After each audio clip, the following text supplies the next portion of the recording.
നീതി പാലിക്കുക. നിരപരാധികളെ വേട്ടയാടുന്നത് അവസാനിപ്പിക്കുക.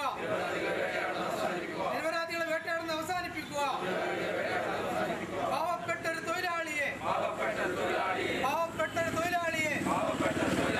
കള്ളക്കേസിൽ കുടുക്കിയിട്ട് എന്ത് നേടി പോലീസ്?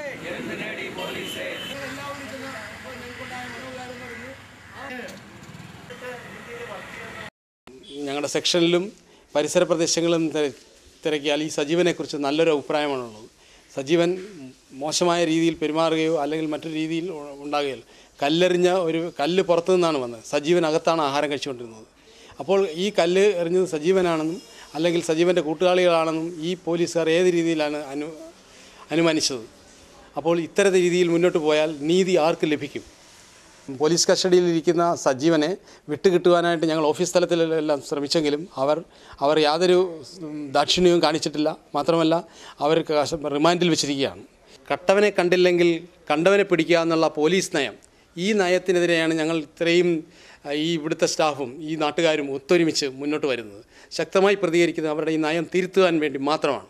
സത്യസന്ധമായി അന്വേഷിക്കുകയാണെങ്കിൽ സജീവൻ ഈ കാര്യത്തിൽ നിരപരാധിയാണെന്ന് സഹ പോലീസുകാർക്കും നാട്ടുകാർക്കും കൃത്യമായി ബോധ്യപ്പെട്ടതാണ്.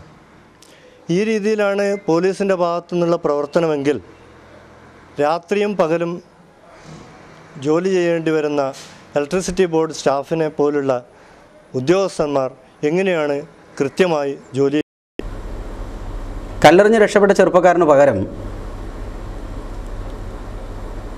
ചെറുപ്പക്കാരൻ്റെ കൂടെ ഉണ്ടായിരുന്ന ഹോട്ടലിൽ ചായ അടിച്ചുകൊണ്ടിരിക്കുകയായിരുന്ന ജീവനക്കാരനെയാണ് പോലീസ് അറസ്റ്റ് ചെയ്ത് കൊണ്ടുപോയത്. സ്വാഭാവികമായും പ്രൊബേഷൻ ഡിക്ലെയർ ചെയ്യാൻ ഇനിയും 6 മാസം ബാക്കിയുള്ള ഒരു ചെറുപ്പക്കാരൻ എന്നുള്ള നിലയിൽ മനുഷ്യത്വപരമായൊരു സമീപനം തീർച്ചയായും പോലീസ് ഈ വിഷയത്തിൽ സ്വീകരിക്കേണ്ടതായിരുന്നു.